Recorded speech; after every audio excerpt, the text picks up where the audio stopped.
민원연의 미디어 탈곡기 841화를 시작하겠습니다. 네, 안녕하세요. 저는 언론 권력을 감시하는 시민단체 민주언론시민연합에서 공동대표로 일하고 있는 김원경입니다. 모니터 팀장 이봉우입니다. 김나래입니다. 자리가 바뀌어가지고 네. 상당히 어디를 바라봐야 될지 전보다 좀 더 이렇게 자연스럽게 볼 수 있어서 그건 좋은 것 같아요. 그죠? 네.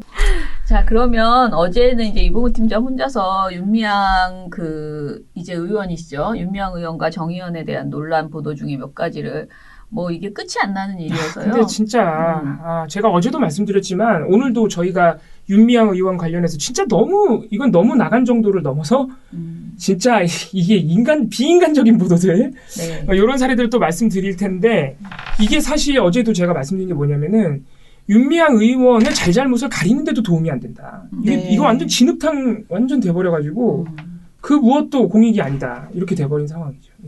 뭐 그렇습니다. 누가 언론에게 이렇게까지 할 권리를 줬을까요? 네, 진짜 저는 이걸 너무합니다. 뺏어야 된다라는 생각이 계속 듭니다. 물론 이제 의원이나 그런 어떤 공인에 대한 비판하는 또는 그들에 대해서 그 권력을 제대로 행사하고 있는지를 감시하는 역할을 언론이 가지고 있는 것은 맞아요. 네. 우리가 언론에게 기대하는 바는 그런 것이죠. 그런데 아무리 우리가 그들에게 어떤 권력자를 감시하고 그다음에 정부, 기업 이런 걸 감시하라고 했지만 그 기능을 가지고 부당하게 횡포를 부린다면은 그건 사이비 언론인 것이죠. 그런데 지금 윤미향 의원과 관련된 이야기들은 합리적인 수준에서 지적할 수 있는 그러니까 이 사람이 한 어떠한 행동 중에서 분명히 부실한 거 있었거나 부족한 게 있었거나 또는 아주 분명한 타격점이 있어서 이 사람이 물러나야 될 상황이 정확하게 있거나 그 사실에 근거해서 그것을 보도를 해야 되는데요. 지금은 전부 다 아닌 말고식으로 찔러보는 거예요.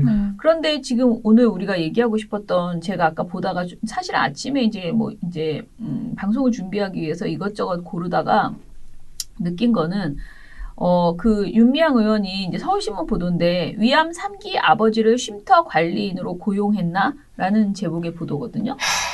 자, 그런데 이 내용을 자세히 읽어보면요. 이거는 곽상도 의원이 문제제기하는 것으로 보여요. 그런데 그래요. 어떤 의원이 계속 문제제기를 하고요. 의원이 하던 또는 어떤 사람이 숨겨진 방에 어떤 문제제기를 폭로성 글을 쓰거나 아니면 제보를 방송사나 신문사에 보내거나 여러 가지 방법이 있죠. 그러면 언론사면 자기네들이 최대한 취재를 해서 이것이 보도 가치가 있는지 그리고 보도를 할 때에는 그 근거를 어느 정도로 우리가 확인을 했다라고 하면서 이제 보도를 해야지 마땅하잖아요. 네. 그런데 이런 식의 보도들은 사실상 그냥 누가 뭐라고 하더라 라고 하면서 그 내용을 전하는 수준이에요. 자, 어찌됐든 페이스북을 봤더니 윤미향 의원이 아버지를 쉼터 관리인으로 고용했다던 그 시기에 아버지가 암 수술을 받았다는 사실이 그 페이스북 기록에 있더라라는 내용입니다. 그러면서 이것을 가지고 이 부친이 야간 경비와 건물 관리 이런 것을 통해서 2014년 1월부터 2018년 6월까지 기본급과 수당을 합해서 월 120만 원을 지급했다라고 하는데 대략적으로 이 시기가 위암 3기 투병을 하고 그 있던 시기와 겹친다. 그런 시기에 곡이 겹쳤다라는 것을 이야기를 하면서 납득이 되지 않는다라고 하고 마지막에는 이 곽상도 의원의 그 주장들 있잖아요. 그런 것들. 그리고 지금 의원회 보좌진들이 이제 구성이 됐잖아요. 그 보좌진에 대한 또 흠집내기를 하고 있습니다. 제가 보기에는 앞으로 이 보좌진도 윤미향 의원만큼 털릴 것 같습니다. 계속 이런 식으로 시비를 걸어서 일을 못하게 하는 것이죠. 근데 왜 그렇게 해야 됩니까? 그러면 우리도 곽상도 의원의 보좌진 맨날 털고 곽상도 의원과 관련된 그가 이전에 검사로서 무슨 어떤 판결을 내렸고 어떤 일을 했는지에 대해서 매일매일 털어야 됩니까? 왜 진보 언론은 그걸 안 하고 있을까요? 저는 이 논란의 이 프레임에 계속 갇혀서 그걸 방어하거나 하는 진보 언론도 너무 답답하다는 생각이 들고요. 그리고 이렇게 서울신문처럼 나름 합리적인 스탠스를 취하던 언론조차도 이런 이야기가 나오면 그대로 따라가는 이 현실도 너무 답답하다. 이 지금 읽어드린 이 보도가 우리가 윤미향 사태, 윤미향 의원 논란이 처음에 불거질 당시부터 어느 정도 우려했던 그런 식의 기사들 있죠. 네. 일단 공격 대상이 있으니까 신상 털기로 페북이고 가족이고 신변을 다 털어서 뭔가 건수 잡으면 무조건 의혹과 연결시키는 네. 사실 그런 식의 보도예요. 이거 지금 페북글 역시 윤미향 의원의 과거 페북글 하나 가져와가지고 안성 쉼터 의혹과 연결했죠. 네. 예. 어제 말씀드렸던 딸에게 김복동 장학금을 줬다.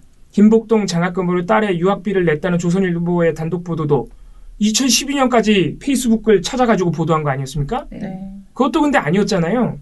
이거는 기고 아니고도 따지는 게 무슨 의미가 있는지 그야말로 그냥 신상털이죠. 아버지가 위암이었다는 글을 하나 발견해가지고 그냥 갖다 붙인 겁니다. 뭐가 이상하다는지 구체적으로 써주지도 않아요. 그죠? 그러면 네. 만약에 위암이었다고 하면 이분이 일을 할 수 있었나 없었나에 대해서 짚어봤어야 되겠죠. 아니 그리고 일을 제대로 했는지. 그러니까 일을 못 하셨는데 월급이 나갔으면 정말 출근도 안 하고 거기 살지도 않고 관리를 안 하셨는데 월급이 나갔으면 문제인 거고요. 그리고 그런 상황을 정확하게 뭐 인터뷰라도 해서 그거를 밝혀야 되잖아요. 지금 이거는 그냥 시기가 겹쳤다라는 네. 것뿐이에요. 그거밖에 없어요. 뭐가 이상하다는 건지도 구체적으로 보도를 안 해줘. 그 아버님이 위암이라서 몸이 아파서 대표님 말씀하신 대로 출근도 못하고 살지 않았고 관리를 안 했다는 거를 가져와야죠. 이상하다고 보도를 할 거면. 그리고 이미 거기 살고 계셨다는 거는 거기 이미 처음에 의혹 보도될 때 그 주변 주민들 인터뷰로 또 입증이 됐잖아요.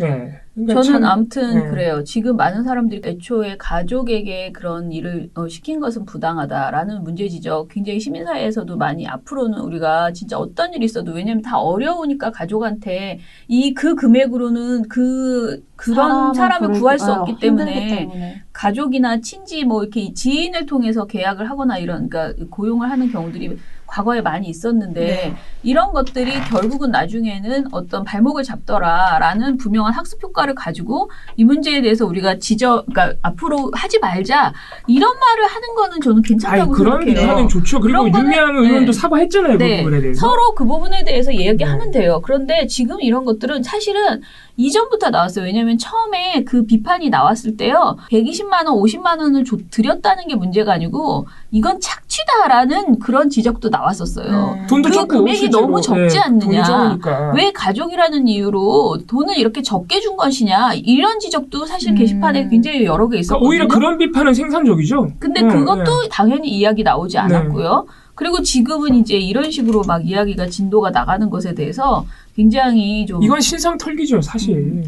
옛날 페이스북 찾아가지고. 그렇죠. 그리고 저는 그 최근에 이제 또 오늘 아침에 본 보도 중에서 이건 제목만 읽어드리면 되는데 세계일보 보도인데요. 윤미향 논란 서서히 문 대통령 지지율로까지 번지고 있는 듯이라는 제목의 보도예요. 그러니까 문 대통령 관련된 그 여론조사 결과 지지율이 떨어졌다는 것인데요.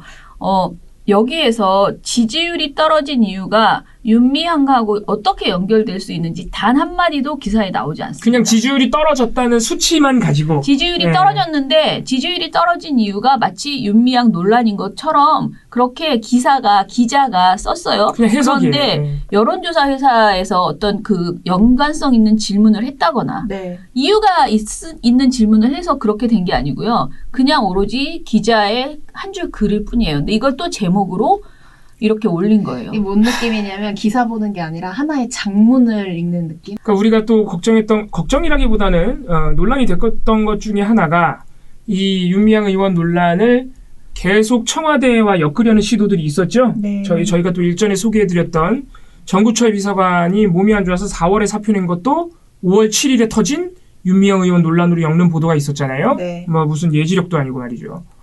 그런 식의 시도 중에 하나고도 볼 수 있죠. 청와대가 계속 엮으려는. 아무튼 좀 이해할 수가 없습니다. 이게 진짜 아무리 읽어봐도 그냥 대통령에 대한 어떤 부정평가, 긍정평가 이런 질문이거든요. 네. 근데 윤미향 의원과 대통령이 왜 긍정, 부정으로 엮일 수 있다고 생각하시나요?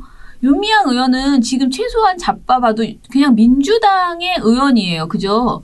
그런데 대통령이 이것에 대해서 이래라 저래라 할 수 있는 내용이 아니라는 거죠. 일부러 말도 안 하고 있잖아요. 말을 네. 아끼잖아요. 긍정, 부정 이렇게 잔뜩 엮고 굉장히 무슨 이게 그러니까 기사 자체가 잘못됐다기보다는 그 한 줄을 집어넣고 제목을 뽑는 것을 통해서 이 기사 전체가 굉장히 의도를 내고 있는 네, 거죠. 네. 하나의 프레임을 그냥 만들어 나가는 이런 보도를 하고 있습니다. 참 답답하다. 자, 자, 그러면은 제가 오늘 윤미향 의원 관련된 얘기는 요것만 합시다. 또 아니 뭐 소소하게 네, 6월 1일에 네, 첫 출근했어요. 21대 국회의원 당선된 분들이. 네, 네. 사진 봤어요. 예, 그래서 우리 또 재미있는 매체들이 재미있는 매체라 네. 정확하게 말씀하십시오. 재미있는 매체들 여기서 재미라 하면 한국일보, 조선일보, 국민일보, 한국일보, 조선일보, 국민일보가 의원실에 이렇게 카메라를 대고 너무 멀어서 아주 흐릿하게 나왔는데도 보통 이런 사진 안 쓰거든. 이 정도로 흐릿하게 나오면 안 쓸 텐데 일부러 이제 윤미향 의원이 의원실 안에서 활짝 웃고 있는 모습을 낸 것이죠. 웃지도 말아야 돼요. 네, 이제 웃지도 말란 얘기죠. 반면 한겨레는 윤 의원 사진을 찍지 않았다 그러고요. 경향신문도 사진을 내긴 냈는데 그냥 무표정하게 일하고 있는 모습을 찍어서 냈습니다. 아, 정말 심한 사람들이 아무튼 자 그러면은 이제 우리 오늘 원래 하려고 했던 이야기 좀 해볼게요. 네. 6월 1일에 오늘 2일이죠. 어제 맞습니다. 어제 방송통신위원회에서요. SBS 미디어홀딩스의 최다액 출자자 변경에 대한 사전 승인에 관련된 건이라는 것을 의결을 했습니다.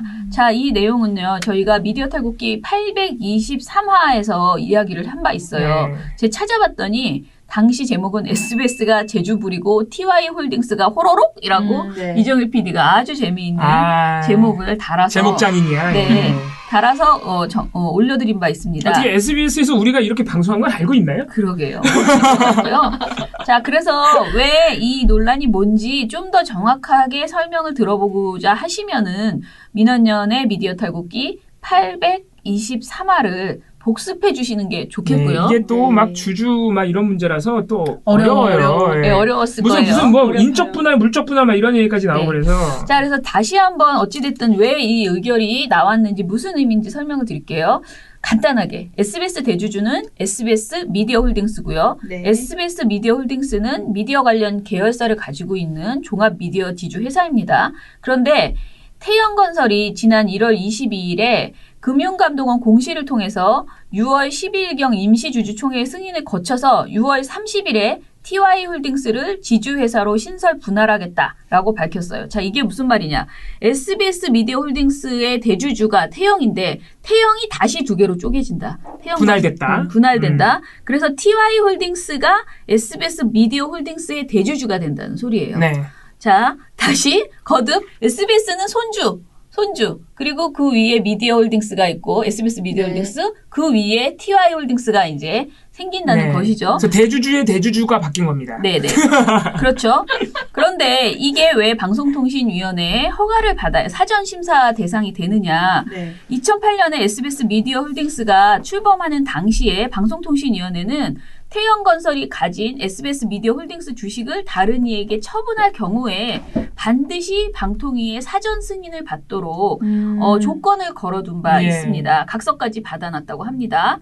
이는 지상파 방송사 사업자의 SBS 공적 책임을 고려한 조건이고요. 그렇죠. 네, 그렇죠. 예. 그런데 TY홀딩스는 결국은 같은 회사다라고 태영은 주장하고 싶겠지만은 그렇습니다. 예.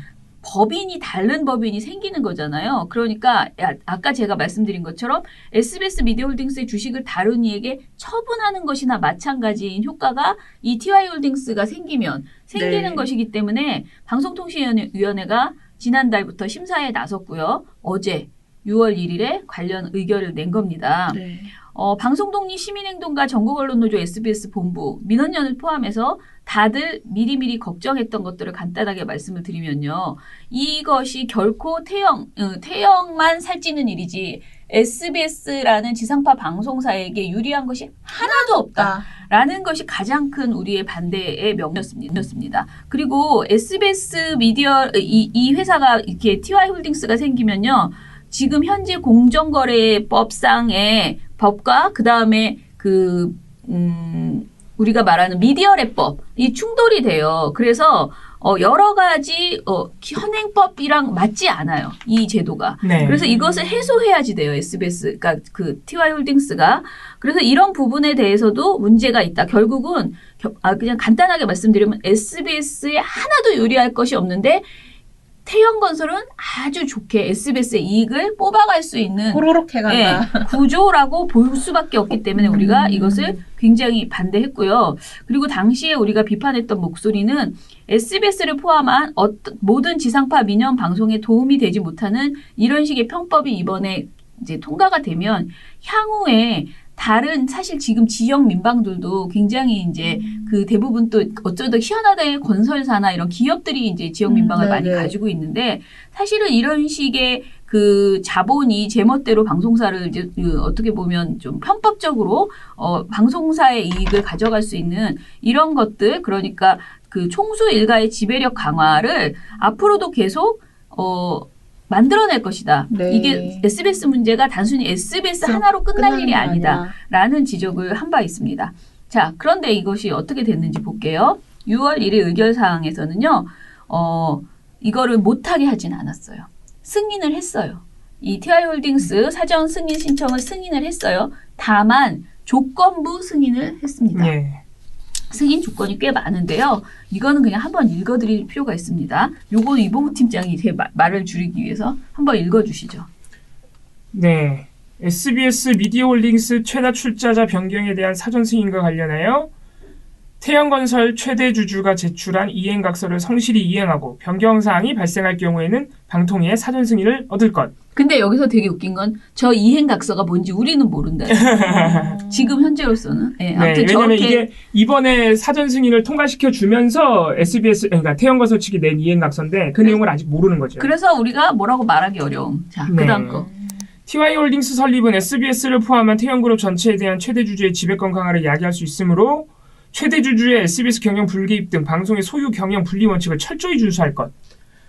이거는 처음에 논란이 불거졌을 때부터 태형건설 측에서 우리는 원래 그랬고 앞으로도 그럴 테니까 뭐라고 하지 좀 마 이렇게 얘기를 했던 부분인데. 근데 원래 네. 한 번도 안 그래놓고 왜 자꾸 저런다. 그러니까 이거를 철저히 준수할 것이라고만 하면 그러니까. 얼마나 구체적으로 이 준수 기준을 마련했는지 또 봐야겠네요. 네네. 예. SBS 재무 건전성 부실을 초래하거나 미래 가치를 훼손하지 않도록 SBS 자회사, SBS 미디어홀딩스 자회사 개편 등 경영 계획을 마련할 것. 승인은 6개월 이내에 경영 계획을 방통위에 제출하고 성실히 이행할 것. 이 경영 계획 수립 시 SBS 종사자 대표와 성실하게 협의하고 그 과정과 결과를 방통위에 제출할 것. 독점 규제 및 공정거래에 관한 법률 제8조의 2 제4항 손자회사의 증손회사 주식 소유 관계 위반 상태를 조속히 해소할 것. 승인은 6개월 이내 해소 방안을 방통위에 제출할 것. 이게 아까 말씀드렸던 저희가 법에 저촉되는 부분이 있다. TY홀딩스로 분할한 다음에 TY홀딩스로 대주주로 바꾸면은 네. 이게 독점 규제에 관한 공정거래에 관한 법률 여기에 위촉된다는 거예요. 지금 이걸 빨리 해소해라 이겁니다. 네, 그거예요. 또 있나요? TY홀딩스 신설시 방송 전문 경영진을 포함시키고 방송의 공적 책임, 공공성, 공정성 실현과 관련된 내용을 법인 신설후 3개월 이내에 정관에 반영할 것. 이와 관련된 구체적인 계획을 6개월 이내에 방통위에 제출하고 이행할 것. 근데 자. 저 이거 처음 보잖아요. 저는 오늘 보내줬으니까. 근데 너무 추상적이잖아요. 성실하게, 조속히. 언제라고 좀 구체적으로 내용이라도 좀 정해주면 좋을 텐데. 그러니까 모든 말이 참 그 약간 말은 좋지. 네, 말만 맞아요. 좋다. 이게 추상적이고. 종편 재승인 심사에서도 똑같아요. 결국 조건부 재승인하면서 이런 식의 아름다운 조건들을 붙여주죠.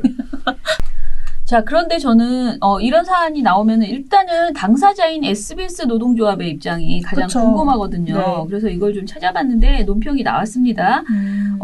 굉장히 길지만 핵심만 좀 말씀드리면 언뜻 보기에는 방송통신위원회가 윤석민 회장 측에 부과한 조건은 그동안 노조와 시민사회가 제기해온 TY홀딩스 전환에 대한 우려를 상당폭 반영한 그렇죠. 것으로 보인다. 실제로 왜냐면 회의 자리에서도 그냥 승인하지 않고 어찌됐든 조건을 조건이 부여했으니까. 이렇게 네. 많잖아요. 이게 셋, 넷, 다섯, 여섯 개나 돼. 그리고 실제로 이 그 사전 승인 회의, 그러니까 SBS한테 태형건설 측한테 막 의견도 듣고 그러면서 네, 사전 네. 승인을 하는 과정에서 회의 자리에서 실제로 방통위원들이 그 시민사회의 우려를 계속 언급합니다. 네, 네. 예. 자, 그러나 조건부 승인 결정을 내리면서 윤 회장이 제출했다는 각서를 공개하지 않은 것은 납득하기가 어렵다.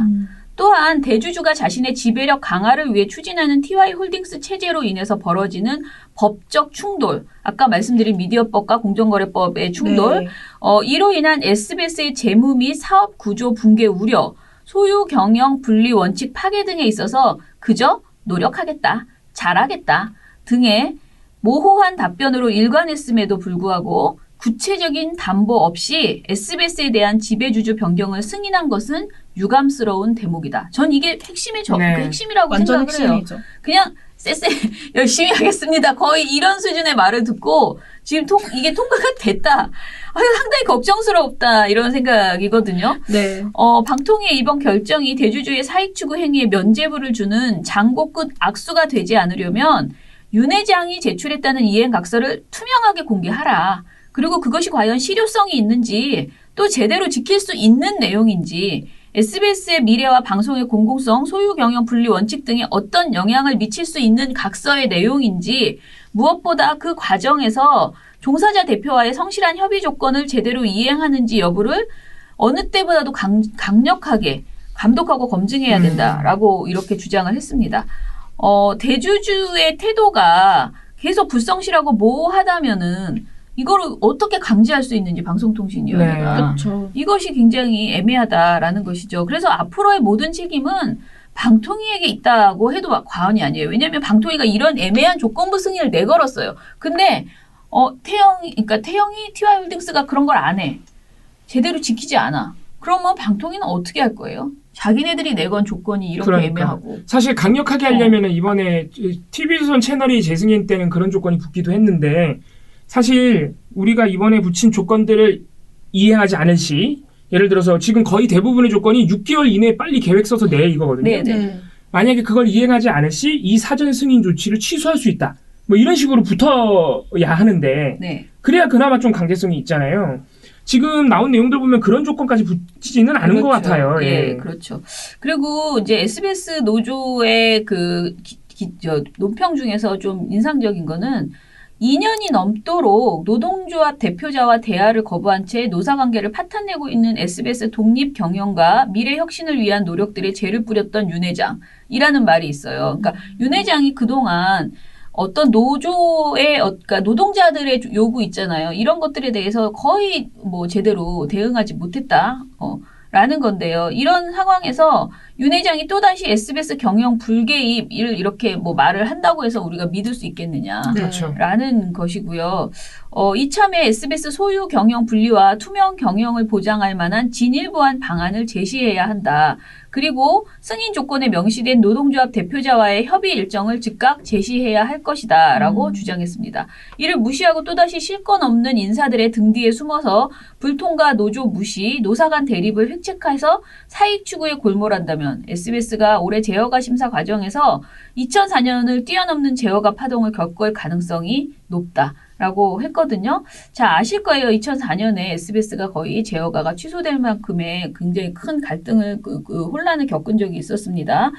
잘 모르죠. 네. 저도 잘 모르는데. 제가 지난번에 말씀드렸어요. 2004년 저번 823화. 823화에 예. 말씀드렸어요.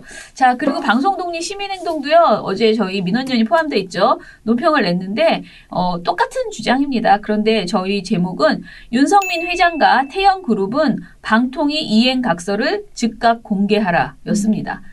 뭐가 핵심인지 아시겠죠? 네. 그러니까 이행각서 그 자체를 우리가 모르기 때문에 사실 우리가 지금 무슨 말을 한다는 게 무의미하다니까요. 그러니까. 네. 내용이 뭔지를 알아야 이게 네. 좀 잘못됐다, 이게 이행할 수 있을 것이냐라는 질문을 던질 수 있을 텐데 그러니까요. 아예 모르니까. 뭐 어제 저희 방송독립 시민행동 그 대표자방이 있어요. 거기에서 이제 이 논평에 대한 어떤 수위나 이런 네. 것들을 이제 뭐 이야기하는 과정에서 SBS 본부장이 윤창현 본부장이죠. 위원장이 이런 말을 했습니다. 어찌됐든 아까 말씀드린 그런 논평의 이야기처럼 상당히 부족하고 아쉬움이 많지만은 또 한편으로는 많은 시민사회가 이 문제에 대해서 같이 목소리를 내서 압박을 가했기 때문에 이 정도의 재승인 조건이라도 맞아요. 어찌됐든 네. 따낼 수 있었던 것에 대해서 네. 많은 이 문제에 관심을 가져주신 시민과 시민사회 분들에게 감사하다라는 이야기를 했고요. 그 대신에 앞으로 이 좀 더 적극적으로 이 문제에 감시를 해나가지 않으면 일단 이들은 일단락이 됐다라고. 어쨌든 승인이야. 승인 됐어. 재승인 조건은 애매하기 때문에 그것을 안 지키고 이렇게 지나가도 될 것이야. 그렇게 생각할 수 있다는 거죠. 네. 그래서 이 부분에 대해서 좀 더 많이 저희도 관심을 갖고 네. 감시를 해야 되겠다라는 네. 생각이고요. 그러나 저는 늘 똑같은 얘기를 드리는데요. SBS 문제, SBS와 태영의 문제에 있어서는 우리가 또 이렇게 철저하게 SBS 노동자의 목소리에 귀 기울이고 그리고 SBS 지상파 방송사로서의 SBS의 가치를 굉장히 중요하게 생각하고 그 가치에 걸맞게 회사가 나갈 수 있도록 태영건설에서 제대로 된 이 소유 경영 분리라든가 이런 것들을 해줘야 된다라는 것을 거듭 강조하고요. 그와 별도로 SBS 방송의 질이나 SBS 보도의 문제점에 대해서는 SBS 노동자들이 정말 자신들이 국민들의 신임을 얻고 있는지 신뢰성과 보도 내용에 있어서 소통의 문제에 있어서 지금 제대로 되고 있는지에 대한 이 두 가지의 일이 다 동시에 이루어져야 국민의 마음을 살 수 있을 것이다 라고 저는 생각을 합니다. 네. 예, 그래서 이 부분에 대해서는 저희가 사실 SBS 보도 특히 어떤 사안에 있어서 굉장히 이제 문제 있었다. 우리가 최근에는 조 전 장관 관련돼서 그 정경심 직인 파일 보도 보도 문제 이런 거 논란 저희가 했었잖아요. 보고서 써서 이런 비판했죠. 식의 내용들에 대해서 조금 더 잘못된 게 있다면 분명하게 잘못됐다라고 말하고 그리고 반성하고 이런 태도를 저는 SBS가 반드시 보여야 한다라고 생각하고요. 이 부분에 대해서는 추후에 저희가 다시 한번 정리를 해서 말씀드리겠습니다. 사실 이 SBS 대주주 문제가 굉장히 복잡한 문제고 그렇게까지 시민들이 나서서 같이 목소리를 내줘야 돼 이렇게 생각하실 수도 있어요. 일단 무슨 일인지도 잘 모르겠고 어렵고 근데, 복잡하니까요. 근데 이게 굉장히 중요한 문제인 게 이게 그 사형 언론, 그러니까 언론은 무조건 민간의 영역이기 때문에 우리가 KBS라는 공적 언론도 있지만 MBC도 마찬가지고 대부분의 매체는 민간 기업 또는 개인이 운영하잖아요. 심지어는 조선일보처럼 일가가 그냥 계속해서 물려받아서 동아일보도 마찬가지고요. 그런 식으로 언론이 운영되는 기업 논리에 따라서 운영되는 그런 상황이 과연 괜찮느냐? 이거를 그 문제를 아주 적나라하게 보여주는 대표적 사례라고 보시면 될 것 같아요. 지금 SBS 대주주의 대주주인 태영건설이 TY홀딩스로 분할을 하면서 SBS 미디어홀딩스를 TY홀딩스 아래에 놓는다니까 SBS를 그 손자로 놓는다. 여기서 그 결정을 할 때 과연 SBS라는 지상파 방송사의 가치, 언론의 사회적 책무, 공적 책무 이런 게 고려가 됐을까요? 그렇지 않다는 게 SBS 노동자들의 입장입니다. 그렇지 않고 윤석민 회장의 그 지배력, 그룹에 대한 지배력을 높이는 계산만 들어갔을 뿐이지 전혀 언론의 역할에 대한, 언론의 가치에 대한 고려는 들어가 있지 않다.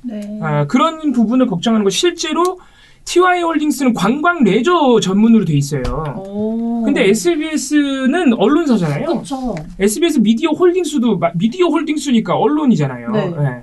근데 그거를 그 기업 논리에 따라서 전혀 관련 없는 대주주 밑에 나눈 거예요, 지금.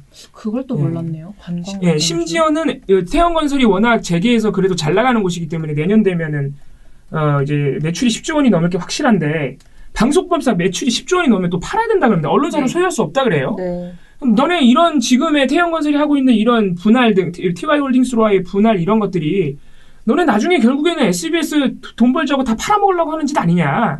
이런 걱정도 있다는 겁니다. 이게 그래서 언론의 가치를 생각할 때 이렇게 기업 논리로 모든 언론사들이 운영되는 게 맞느냐. 사실 우리 일상적으로 느끼잖아요. 막 홈쇼핑하고 연계 판매하고 있고 방송사들이. 신문지상에 올라온 이 기사는 광고인지 기사인지도 잘 모르겠고. 이 모든 문제들이 집약되어 있는 거라고 생각하시면 좋겠다. 이런 생각도 듭니다. 네. 대표님 말씀하셨지만 지금 그 총장 직인 파일 논란과 관련해서 2차전이 벌어졌어요.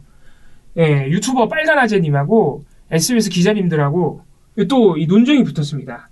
그래서 그 문제, 근데 이게 똑같아요. 저희가 저번에 한번 작년 9월에 SBS가 보도했던 그 오보 논란에 휩싸인 총장 직인 파일이 왜 문제가 되는지 저희가 보고서에서 한번 소개해드렸죠. 네. 이게 그 검찰이 지닌 2번의 기소라는 그 결정적 문제점과 연결되기 때문에 이 막 그냥 말실수라고 하고 넘어가면 안 돼. 저희가 말씀드렸잖아요.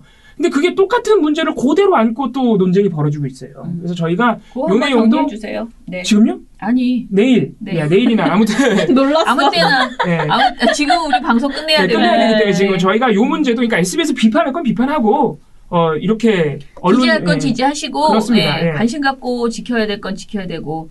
자, 그러면은 댓글 좀 보고 방송 마무리하려고 하는데요. 제가 사실 댓글을 보면서 마음이 좀 아팠어요. 어제 제가 방송을 못 나왔잖아요. 네. 근데 제가 목이 지금 막 따끔따끔하고 그래서 되도록이면은 출근 안 하고 요즘은 감기기가 있으면 뭐 그리고 집에서 3일 정도는 쉬라고 집에서 그러죠. 쉬라고 하니까 그래서 어제 안 나왔고요. 너무 걱정 안 하셔도 됩니다. 그 투어이브 박미정님 등 이제 건강 쾌유해라라고 그 글 써주셨는데 감사하고요. 그 아직도 청춘님께서 유튜브 댓글에 김원경 대표가 아픈 이후에 이용수 인권운동가가 한몫했을까 아닐까. 내가 시민단체 운동 30년 하고 동지라 믿었던 이에게 이런 취급을 당했다면 견디기 어려울 듯하다라고 하셨습니다. 근데 저도 사실은 이번 사태 때문에 아픈 거는 사실이에요. 그런데 저는 이용수 선생님, 그러니까 이용수 할머니 때문에 아픈 건 아니에요. 네. 그냥 오히려 조선일보 때문에 아픈 거죠. 조중동이나 이런 보수 아까 언론들이 소개해드린 그 위암 3기 아버지 이런 보도들 때문에 네, 그런 보도 때문에 사실은 아프죠. 그런데 그 바깥에서의 어떤 그런 그 언론사들의 횡포라기보다는 그 무식한 짓은 사실 이미 알고 있는 문제이고 그게 아니고 우리 사회가 시민사회단체 활동가를 바라보는 어떤 시선이 사실은 아픈 건 사실이에요. 좀 그랬어요. 마음이 안 좋았어요. 네. 그런데 이용수 선생님에 대해서는 저는 나쁜 소리 안 하셨으면 좋겠어요. 그 네. 누구도. 사실 그 얘기를 저희 댓글에서도 저 엄청 막 나쁘다는 얘기가 아닙니다. 저희 댓글에서도 이용수 선생님의 기자회견에도 문제가 약간 오해나 문제가 있는 거 아닐까 이렇게 달아주신 분들도 계시거든요. 예. 자, 이용수 선생님의 기자회견에 대해서 아쉬움을 가지고 있는 마음 다 알아요. 그렇죠. 예. 많은 분들이 비슷한 마음을 가지고 있습니다. 그렇지만은 저는 이번 사태의 본질, 그 이용수 선생님의 원래 취지가 무엇인지 정확하게 모른다 하더라도 혹시 정말 어떤 악의를 가지고 그런 지적을 하셨다 하더라도 저는 우리가 취해야 될 태도는요. 그분의 말 속에 있는 본질, 무엇을 문제제기하고 있는 것인지를 우리가 찾아서 성찰하고 대안을 내야 된다고 생각을 네. 합니다.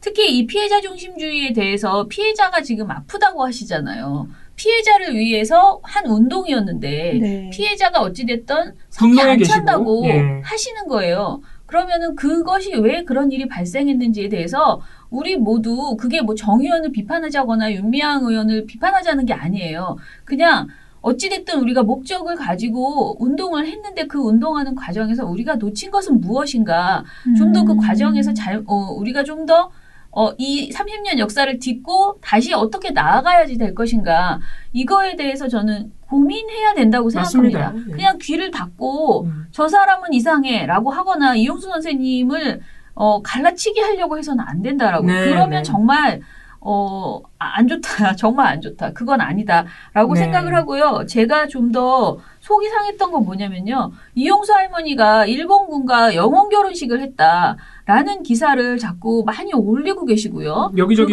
그걸 통해서 할머니가 마치 일본인의 부인이다라는 식의 이야기들이 여러 건 저는 그 댓글에서 봤어요. 근데 이것은 일단은 제가 좀 찾아봤거든요. 근데 이게 이제 연합뉴스 보도 때문이거든요. 네. 아시다시피 연합뉴스가 98년 8월 26일자에 이용수 할머니가 대만의 위안부로 끌려갔을 때 인연을 맺었던 일본군 장교와 영혼 결혼식을 치렀다라는 내용이 들어있습니다. 연합뉴스 보도에서는요. 어떻게 말을 했냐면은요. 이름도 성도 모르는 일본 군인을 위안소에서 만났고 그가 가미가제 특공대로 불려갈 것을 알았다. 원수 같은 일본인이었지만 둘 다 전쟁의 희생양으로 죽어갈 처지라는 동병상련의 마음 때문에 곧 사랑에 빠졌다라고 말한 것으로 연합뉴스가 보도를 한 바 있어요. 이게 이용수 할머니가 이런 말을 했다는 거예요. 그리고 할머니가 그 영혼 결혼식을 했다라고 이 보도에 이렇게 쓱 이렇게 영혼 결혼식 했다라고 되어 있거든요. 그런데 그게 아니고요. 연합뉴스 보도 다음 날인 한겨레 신문과 한국일보에서는요. 이용수 할머니가 본인과 그 일본군을 영혼 결혼식을 한 게 아니고요.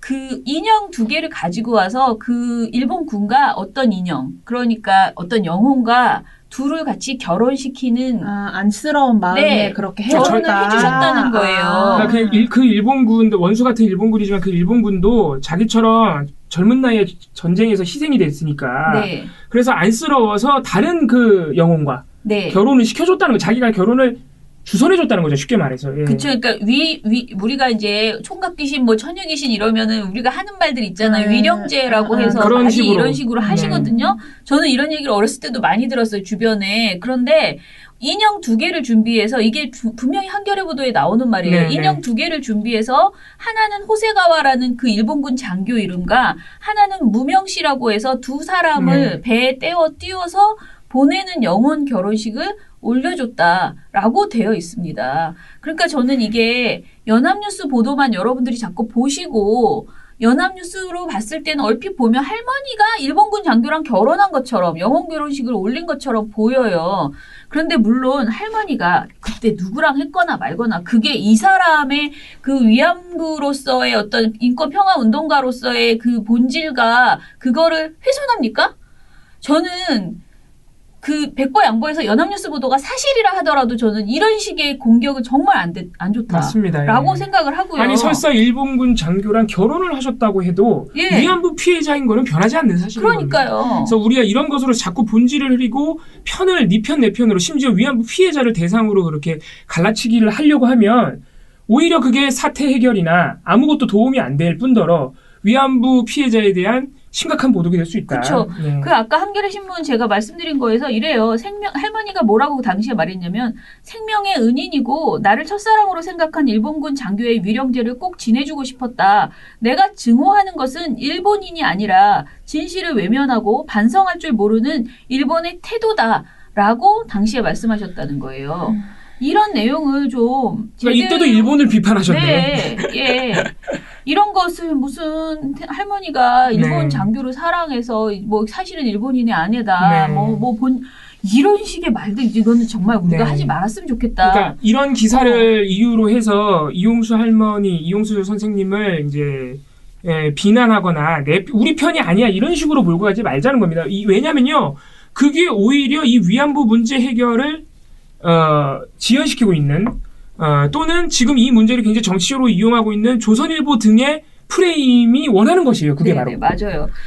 예. 최근에 KBS에서 보도한 위안부 그 당시에 만삭의 위안부. 만삭의 예. 위안부 등등이 이렇게 구조되면서 만세를 외치는 장면. 그 보시면 진짜 거기 있는 그 위안부들의 예. 모습을 보시면 진짜 기가 막히거든요. 지금처럼 조선일보 같은 보도를 보면은 진짜 너무너무 마음 아프죠, 사실. 네. 우리가 지금 해야 될 일은요, 윤미향 의원을 뭐 감싸고 이용수 할머니를 비판하고가 아니고요, 다시 한번 위안부 문제에 대해서 우리가 일본에게 요구해야 될 것이 무엇인지를 우리 정말 국론으로 저는 확실하게 다시 모아야지 돼요. 뭐 정의연을 어떻게 하고 이런 것이 아니고요, 이 운동은 지속되어야 된다. 우리는 일본에게 반드시 역사적인 진실을 인정하게 하고 사죄하게 사과를 받아야 하고 되고 법적 배상을 받아야 네. 됩니다.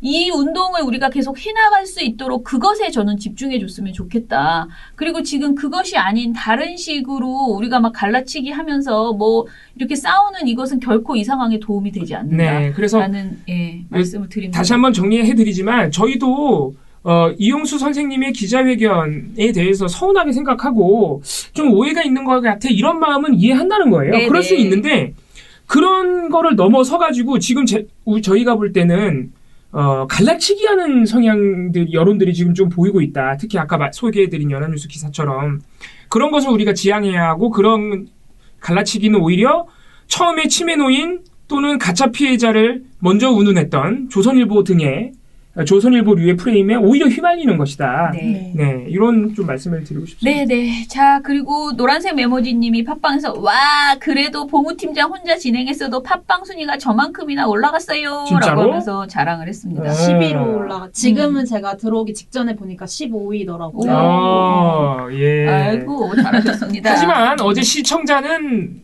실시간 시청자는 그리 많지 않았다. 그래도 뭐 그거는 120명 정도 월요일이니까. 하는데. 네. 자, 그리고 네. 미령곰탱님, 대표님 아프지 마세요. 대표님의 BW도 다크 서클이 보인다고 하네요. 보무 다들. 팀장님도 다크서클이 네, 보인다. 그러니까. 정말 재밌는 댓글이 있었는데 잠시만요. 네, 읽어주세요. 어딨지? 내가 진짜 아까 빵 터졌는데. 여기 있다. 창백한 푸른점님께서 민원연과 저널리즘 제2 두 개 채널을 석 달만 시청하면 국민함도 기레기가 될 수 있다. 재밌지 않습니까? 초등학생도 기자가 될 수 있다. 그러니까 저희가 하도 나쁜 보도를 많이 얘기하다 보니까 네. 네. 하나만 읽어드릴게요. 조 사커부인님께서 진짜 이게 뭡니까? 툭 하나 던져놓고 아니면 또 다른 거 툭 던지고 이번 21대 국회에서는 언론이 잘못된 보도를 하면 수정하면서 어물쩍 넘어갈 수 없도록 최소한 잘못된 보도를 하면 정정 보도를 똑같은 지면에 똑같은 분량으로 쓰도록 하는 법안이 꼭 발의 통과돼야 조중동 쓰레기 보도가 덜 나오지 않을까 싶네요. 지난 국회에서 박강원 의원이 이런 법안을 발의한다고 하던데 통과됐다는 소식은 없었죠. 이번 국회에서는 이런 법안이 통과되도록 관심을 가지고 지켜봐야 될 것 같습니다. 라고 하셨습니다. 20대 국회가 끝났기 때문에 이제 그거는 지금 이제 그 여러분들이 좀 많이 지적하고 계시는 그 징벌적 손해배상제 언론에 적용하자라는 등의 여러 가지 언론 개혁과 관련된 주장들을 이제 내놓고 계세요. 지금 이것도 그렇고요. 근데 민원연도 좀 더 이 관련해서 정말 실효성 있는 그렇다고 해서 무조건 언론을 옥죄는 그 옥죄다기보다는 언론에 대한 과도한 입법은요. 어떻게 보면은요. 이것이 장기적으로 봤을 때는 진보 언론에게 걸림돌이 되는 사안들도 굉장히 많고요. 언론 그 자체는 문제적인 언론은 반드시 제대로 된 제어가 필요하지만은 표현의 자유 측면에서 매우 중요하다라고 네. 해서요. 이 부분을 우리도 최대한 고민을 해서 민원연도 저희가 주장하는 어떤 언론개혁 법안들을 정리해 보도록 하겠습니다. 네. 자, 그러면은 오늘 방송 이것으로 마무리할게요. 민원연의 미디어 탈곡기는 내일도 열심히 털어드리겠습니다. 탈탈탈 안녕.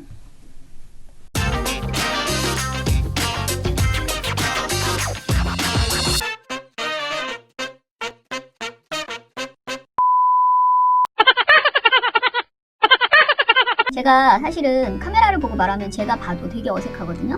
그래서 카메라가 양쪽에 있어서 좀 나하고 봉우 씨하고 그냥 이렇게 바라보고 얘기했으면 좋겠다라는 생각을 늘 하는데 그래도 요렇게라도 바뀌니까 네. 좀 바라보는 맛이 좀 있는 것 같아요. 네. 그죠? 어정쩡하게 카메라를 보는지 서로를 바라보는지 어정쩡하게 하면 됩니다. 바라보면서 해도 자연스러워요? 네, 괜찮아요. 좋아요. 그러니까 저희가 또 나래 씨가 앞에 앉아 있어서 카메라는 아예 보지 말고 나래 씨 봤다가 봉우 씨 봤다가 이렇게 보고 싶은 사람 왔다 갔다 하면서 보고 카메라 별로 신경 안 네네. 쓰셔도 예. 예. 아 머리카락이 이렇게 떨어지나?